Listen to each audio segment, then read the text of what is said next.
Hola, buenas tardes. Mi nombre es Fabi Montserrat Rojas Grijalva, estudiante de Psicología del Grupo Tercero A en la Universidad Privada del Estado de México. Y bueno, el día de hoy hablaremos sobre el psicólogo Burrus Frederick Skinner, mejor conocido como el padre del conductismo radical. Como primera parte, ¿quién fue Skinner? Bueno, Skinner nació un 20 de marzo de 1904 en Pensilvania. Su atracción por la psicología comenzó después de leer algunas obras de Watson y Pavlov, por lo que decidió hacerse conductista. Fue un psicólogo, filósofo social, inventor y autor estadounidense, pues condujo un trabajo pionero en la psicología experimental y defendió el conductismo, donde consideraba el comportamiento como una función de las historias ambientales de refuerzo, por lo que escribió trabajos controvertidos en los cuales propuso el uso extendido de técnicas psicológicas de modificación de conducta, principalmente el condicionamiento operante, para así poder mejorar la sociedad e incrementar la facilidad humana como una forma de ingeniería social. Pero el 18 de agosto de 1990, Skinner murió de leucemia, dando un discurso defendiendo el conductismo radical.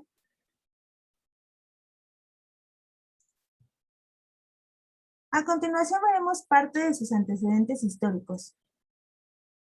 Skinner tuvo una gran importancia en el desarrollo de la psicología del aprendizaje del siglo XX, pues fue uno de los representantes más conocidos del conductismo. Sus mecanismos asociativos y reforzadores lo pueden explicar como cualquier tipo de conducta, pues elabora una propuesta instructiva basada en el modelo de enseñanza. Ejerce una influencia crucial en los primeros programas informáticos. Además de ser un conductista radical, Skinner se puede considerar legítimamente determinista y ambientalista. Como buen determinista, Skinner rechazó el concepto de voluntad propia o libre albedrío, pues para él la conducta humana no surge de un acto de voluntad, sino que como cualquier fenómeno observable está determinada por unas leyes y se puede estudiar científicamente. Pero, como ambientalista, sostenía que la psicología no debe explicar la conducta a partir de los componentes fisiológicos del organismo, sino más bien a partir de los estímulos ambientales, pues así reconoció la importancia de los factores genéticos, pero insistió de que estos quedan fijados en el momento de la concepción, no participan en el control de la conducta, pues el conductismo defiende el empleo de procedimientos estrictamente experimentales, considerando el entorno como un conjunto de estímulo-respuesta, donde el origen del conocimiento son las sensaciones captadas por los estímulos, pues la relación entre las ideas pueden llegar a formar dicho conocimiento. Para aprender, es necesario establecer asociaciones que son captadas por el sujeto, ya sea semejanza, continuidad, casualidad, etc. Como segunda parte veremos los fundamentos teóricos principales de su modelo. Y como primer punto tenemos el nacimiento del conductismo radical de Skinner, pues no quería que la psicología se abrazase totalmente del método científico, simplemente para que su campo de estudios estuviera mejor considerado al tener un aval de la ciencia. Pues este investigador creía sinceramente que los procesos mentales internos no son los responsables de originar la conducta humana, sino los factores externos y medibles. En definitiva, creía que las propuestas e hipótesis de la psicología deberían ser comprobadas exclusivamente a través de evidencias objetivas y no a través de especulaciones abstractas. Este principio teórico era compartido por los psicólogos conductistas en general, pero Skinner difería de gran parte de ellos en un aspecto fundamental, pues se creía que la propia conducta era en sí el principio y el fin de lo que debe ser estudiado en psicología, y de este modo rechazaba la inclusión de variedades no físicas en las investigaciones, de lo que para él debe hacer la psicología. Y fue donde el término conductismo radical, que acuñó él mismo, Skinner sirvió para poner este nombre a este tipo de filosofía, de la ciencia del comportamiento. Como segundo plano, tenemos el condicionamiento operante, o mejor conocido como condicionamiento clásico, que desde luego es uno de los mayores referentes del conductismo, pero Skinner no fue pionero de este enfoque psicológico. Antes de él estuvo Pavlov y Watson, que ya habían descrito los fundamentos del condicionamiento clásico en animales y humanos respectivamente. Pero para Skinner, el condicionamiento clásico era poco representativo de la potencialidad de aprendizaje propia del ser humano, ya que prácticamente solo podía existir en entornos de aprendizajes propios del ser humano, ya que eran muy controlados y artificiales, en los que pudiese introducir estímulos condicionados. Ya esto se refería a una conducta que es emitida por los organismos espontáneamente, pues el organismo opera en su ambiente y las respuestas desempeñan una función instrumental en la determinación de una secuencia. Y es donde los factores hereditarios pueden influir sobre las respuestas de los organismos, pero la verdad es que es muy mínimo. Y la influencia del medio sobre el organismo, este es mucho más afectivo.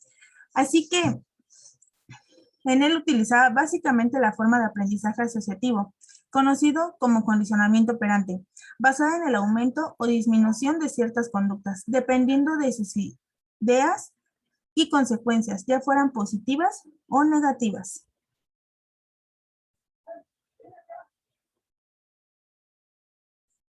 Ahora, pues podemos notar que el trabajo de Skinner está basado en la ley del efecto de Thorndike. Skinner introdujo un nuevo término en la ley de efecto, el refuerzo. La conducta que es reforzada tiende a repetirse. La conducta que no es reforzada tiende a extinguirse, o sea, se debilita. Los principios básicos del condicionamiento operante es la generalización, que es cuando al reforzar una respuesta se produce un incremento en otra respuesta parecida. La discriminación es cuando un organismo se comporta de manera diferente en presencia de dos estímulos. Y la extinción, que es un procedimiento en el cual una conducta operante que ha sido deja de ser reforzada y se produce el fin de la respuesta. Un ejemplo de las aplicaciones es en el aprendizaje por reforzamiento, el aprendizaje por evitación, el aprendizaje supersticioso, el aprendizaje por castigo y sobre todo el olvido. Existen 4 refuerzos en el condicionamiento operante. Tenemos el refuerzo positivo, que es cuando después de la conducta ocurre un suceso. Por tanto, producirá un aumento de la presencia de la conducta. Un ejemplo de este es dar un premio de comida a un perro. Cuando se sienta, pues consigues que el perro aprenda a sentarse y lo hará sucesivamente. Después tenemos el refuerzo negativo, que es cuando después de la conducta no ocurre o deja de ocurrir un suceso malo, que ya está pasando, lo que también aumentará la presencia de la conducta. Un ejemplo de esto es dejar de reñir, pues a un niño cuando obtiene una buena calificación, consigue que el niño aumente sus conductas necesarias para tener mejor calificaciones. O bien, en su caso, dejar salir de clases antes a los niños que han participado en la clase, pues consigue estimular la participación de los niños. Después tenemos la omisión, que es cuando después de la conducta no ocurre un suceso bueno. Así disminuirá la presencia de la conducta. Un ejemplo de este es no prestar atención a un niño cuando se le está comportando mal, por ejemplo, haciendo un berrinche en la calle, pues al realizar la conducta no recibe la atención, entonces la conducta tiene más posibilidades de reducirse.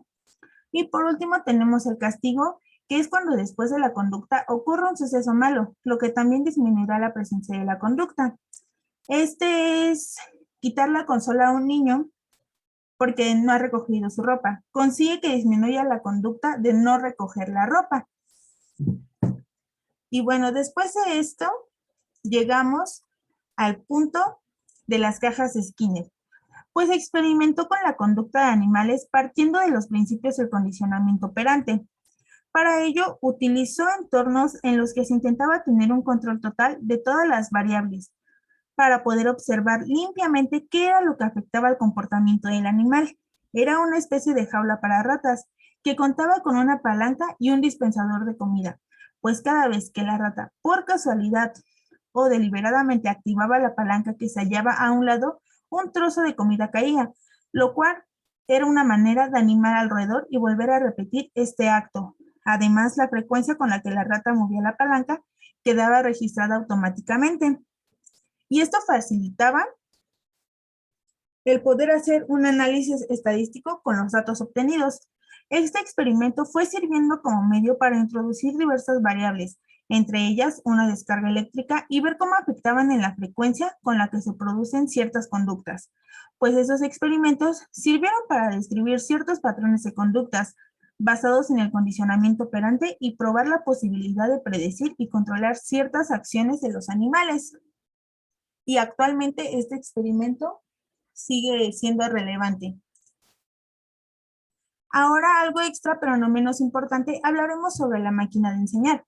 En 1945, Skinner publicó un artículo, La ciencia del aprendizaje y el arte de la enseñanza, en el cual señalaba las diferentes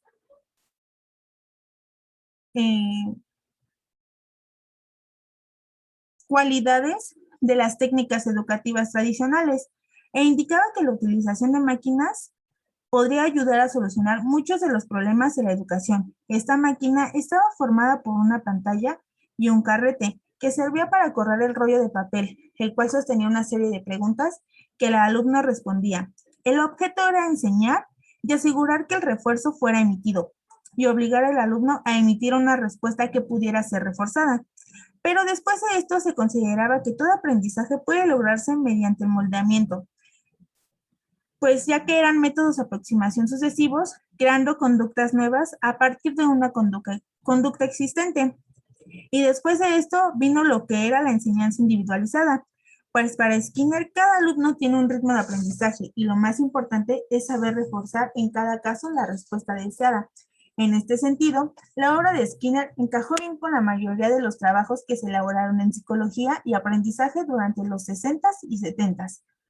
Pues dentro de sus ideas generales sobre el aprendizaje, hay uno que es el papel sujeto, que aprende a hacer referencia a lo experimentado y ensayado. La actividad es siempre un resultado observable, una modificación de la respuesta, pues este método básico de enseñanza de transmisión de ciertos conocimientos es donde el aprendizaje es un proceso activo de construcción, por tanto puede ser construida e interpretada de diferentes formas. Ahora hablaremos sobre la cuna de Skinner. Skinner se sentía confiado y entusiasmado con este proyecto, pues años antes ya había diseñado y construido con sus propias manos la cámara de condicionamiento operante, o bien, como lo acabamos de explicar, la caja de Skinner. Un experimento que le permitió demostrar el principio del reforzamiento operante y obtener el reconocimiento mundial de la comunidad científica. En esta cuna, Skinner puso manos a la obra y como resultado logró una cuna poco convencional, más parecida a una cabina enorme, con un panel de vidrio en su frente, que se podía subir y bajar para ingresar a su hija en la cuna. La cabina también incorporaba un filtro de aire para protegerla de las alergias y un regulador de temperatura que permitía mantener a su bebé en un ambiente agradable, sin necesidad de vestirla con capas y capas de ropa, para protegerla del frío en donde ellos radicaban, que en este caso era en Minnesota. Esto a su vez reducía la carga de ropa, pañales y sábanas que lavar. Disminuía la cantidad, la ropa, también ofrecía a su bebé una mayor libertad para moverse y jugar libremente dentro de la cama, sin riesgos de enredarse y ahogarse con las sábanas. Skinner también pensó en un procedimiento fácil y cómodo que no requería agacharse para extraer las sábanas mojadas y que consistía en una lona en el piso, unida a unos rodillos que podían deslizarse y cambiarse fácilmente con una polea. Y ahora hablaremos de uno de los proyectos más curiosos y menos conocidos dirigido por Skinner, que fue el proyecto Paloma, el cual consistía en entrenar palomas para ser usadas en la Segunda Guerra Mundial como proyectiles suicidas, pues Skinner advirtió que podía condicionar a las palomas para que siguieran y picotearan una figura determinada en busca de alimento, ya fuera como un cuadrado o un círculo. Pues si colocamos ante la paloma una placa transparente en la que se refleje la figura de un objetivo, la paloma, esforzándose por picotear la figura, orientará su cuerpo y su cabeza hacia el objetivo. Y si encerramos la paloma en un aparato capaz de utilizar los movimientos de la paloma para rectificar su dirección, el aparato se mantendrá orientado en dirección al objetivo. Dicho de otro modo, tuvo un proyectil capaz de conseguir un blanco en movimiento. Finalmente, Skinner consiguió ayuda de ingenieros de telecomunicaciones al crear un aparato muy preciso al que le llamó proyectil pelícano, debido a que el pico del aparato era más grande que los propios explosivos que llevaba la paloma, pues el aprendizaje de las palomas también progresó adecuadamente, siendo estas capaces de reconocer formas de barcos, aviones y tanques. Cada paloma solamente seguía la figura que había aprendido a seguir y no otras que apareciesen en su pantalla. No le hacían caso a elementos distractores como nubes o el humo. Pues así llegó a conseguir que las tres palomas trabajaran en un equipo picoteando en dirección a un objetivo para eliminar así fallos individuales y pudiendo viajar tres palomas en un mismo proyectil.